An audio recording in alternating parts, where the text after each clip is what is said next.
Hey, what's up, everybody? This is Charles. I want to welcome you guys to the conversation. So today, I got an honest but really cool topic for you guys. So the question is, do Laker fans secretly wish that they had Kawhi Leonard over LeBron James? As we're currently doing this video right now, the current standings in the NBA are, I think in the Western Conference, the Lakers are still the #1 seed, whereas the Clippers are the #3 seed, looking at their records. And thus far, the Lakers have a 43-12 records with the Clippers 37-19 record. Now, before I get into answering this whole question between who would the Lakers prefer to have, Kawhi over LeBron, let me just quickly talk about the Clippers, okay? Because we recently released our first podcast and we were talking about All-Star Weekend load management. And since then, the Clippers have lost the last 3 games that they played against the Celtics, Kings, and I believe the Philadelphia 76ers. It's important that I address some of the things that are happening with the Clippers as we move forward, because I know a lot of you guys in the comment section are going to say, hey, wait a minute, man. It seems like you're talking about a utopia here. You're not really paying attention to what's actually happening in these games. So as much as they have been losing in these last 3 games, I'm a bit alarmed for the reasons why they're losing. I think the #1 problem that the Clippers are having right now, injuries. Injuries is the main issue that's plaguing that team.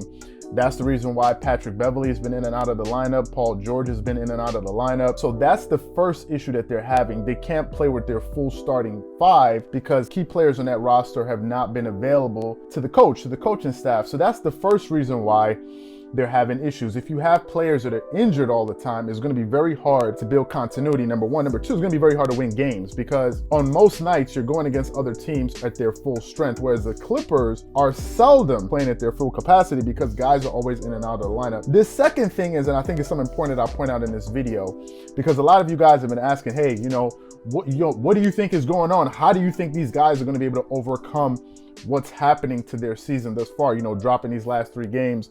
And the last one coming against the Kings, losing their last, and they're 5-5 out of their last 10 games. First thing first, I have to put blame in 2 particular places. The first person I place the blame at is the coach in Doc Rivers, okay? Doc Rivers, it is his responsibility to make sure that his guys are ready to go every night. I looked at the post-game interview of the last game that they had, and Doc Rivers, was saying, injuries, this and that, but Kawhi said, guys weren't ready to play. So I think that a lot of this has to come down to Doc Rivers, understanding, his personnel. I watch a lot of these games. In the 4th quarter, I've noticed that the Clippers have Lou Williams doing a lot of the ball handling, which I don't like for 2 reasons. The first reason is Lou Williams is injury prone. I've seen him force a lot of passes and create turnovers doing that, trying to do that. And the second thing, sometimes he takes ill-advised shots. He can shoot you in the game, but he can also shoot you out of the game by taking untimely 3-pointers. And I've seen that's something that's been a theme with the Clippers. I don't know why that they don't have Kawhi Leonard be the primary ball handler. I understand that Paul George is in and out of the lineup. It's understandable that he can't do it, although he has very great ball handling ability.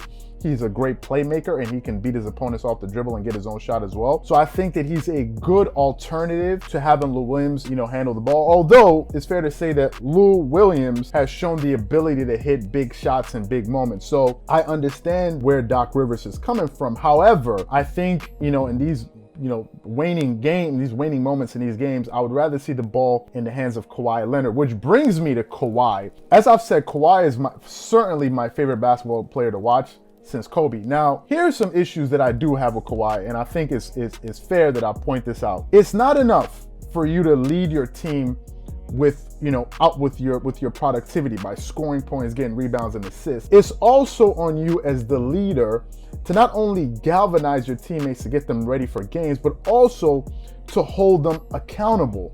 I think, yes, Kawhi sort of has this stoic demeanor. You never really see him show much emotion, and that's fine. That's his personality. But given the type of personalities that are on this team with Montrezl Harrell, Morris, and so many others, Patrick Beverley, and all these other, Zubac and all these different players, these seem to be, strong-minded, tough-minded players. I think Kawhi needs to be much more of a vocal leader and start to hold players accountable. This is the one thing where he's completely different from Kobe, because I've seen Kobe chew his teammates out. I mean, from Pau Gasol all the way down to Lamar Odom and whoever it is. Quite frankly, it's something that LeBron does better with his team. I mean, LeBron has this thing of where, he can get people traded. He knows how to manage the game. He knows how to hold people accountable on the floor. And I think Kawhi needs to be able to take his leadership beyond just putting up great numbers, but also holding people accountable.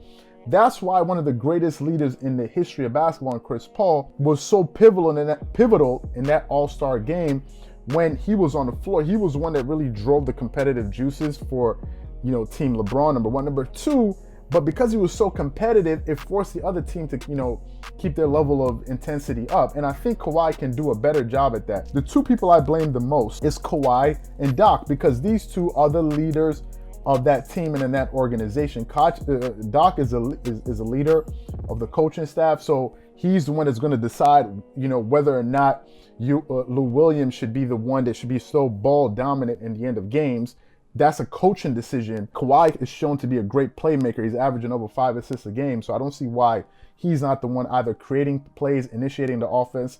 I understand that you want him also catching, you know, obviously he's also very lethal when he catches the ball with a live dribble rather than him just coming up, pounding the ball up the court like James Harden. I understand that. I understand, you know, the utility in that, but at the same time, when it comes down to decision making, I would just rather see Kawhi with the ball for the last 2 minutes of the game and have him making all the decisions rather than Lou Williams be the person making the decisions. And I actually trust Patrick Beverley a little bit more than Lou Williams. Obviously, Lou Williams can hit big shots. I'm not taking that away from him, but I'm just saying, as far as these untimely turnovers that he has, these unforced errors, and then also sometimes with these shots that he takes, his shot selection sometimes is a bit questionable. So that's that for that particular segment of the video. Now, let's get back to the premises of this particular video. And I think deep down, some Lakers fans wish they had Kawhi, and I'll tell you why. Now, let's look at LeBron's stats currently this season. He's averaging 25.2 points a game, getting you 7.7 rebounds and 10.7 assists, shooting 49% from the floor, 34% from the three-point line, 70% from the free throw line, and getting you a steal a game. So these are LeBron numbers. LeBron generally has really good all-around numbers. If you look at Kawhi's numbers, Kawhi Leonard is averaging about 27 points a game, getting you about 7 rebounds a game and about 5 assists, shooting virtually 50% from the field this season.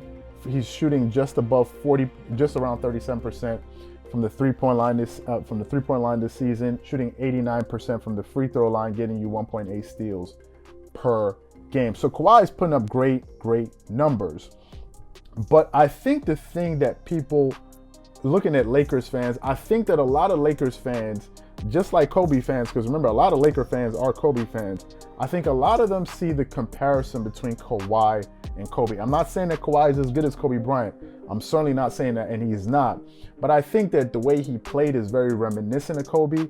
I think the fact that Kobe was closer to Kawhi than LeBron, I think is something that they, you know, a lot of Laker fans probably appreciate and probably have more endearment towards Kawhi, knowing that he was Kobe Bryant really supported him.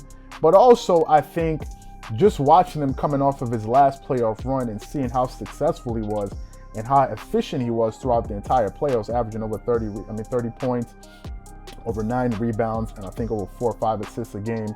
And he was just completely stellar. Basically shot almost 50% from the field, I think 38% from the three-point line, and went on to lead a Raptor team that had never even been to the finals and beat the Golden State Warriors. I think, if I had to guess, I think going into the playoffs, if both players were healthy and they were at the peak of their powers, I certainly think that Laker fans would prefer, at least secretly prefer, to have Kawhi, over LeBron, because Kawhi is a really clutch NBA player. Now, granted, LeBron just hit a big shot against the Boston Celtics, depending on when you saw this video, really the go-ahead bucket to take the lead in that game. But still, Kawhi Leonard, I believe, is a much more clutch player than LeBron because of how he scores, and also because of his ability to hit free throws. LeBron is a person that if you foul him and he goes to the free throw line, he's going to shoot 70%. So there's a chance that he may miss some free throws, whereas Kawhi seems pretty much to be able to be dialed in and knock down his free throws in tight game situations. Although in the finals, when he played against LeBron the first time, that was not the case. But granted, he was a kid at that point in his career. But if I had to guess, I do think that Laker fans secretly would rather have Kawhi than LeBron. But that's just what I think. What I want to know from you guys is, do you agree with me with everything that I've said in this video? Or if you have a completely different opinion on all the things that I've said in this video, please let me know your thoughts and comments in the comment section below. Again, If you enjoyed the video, don't forget to hit the like button and hit the subscribe button and hit the notification bell to be notified when all of our newest and hottest content comes out. Once again, this is Charles here from Dreamers Pro, wishing you guys an amazing day. Peace.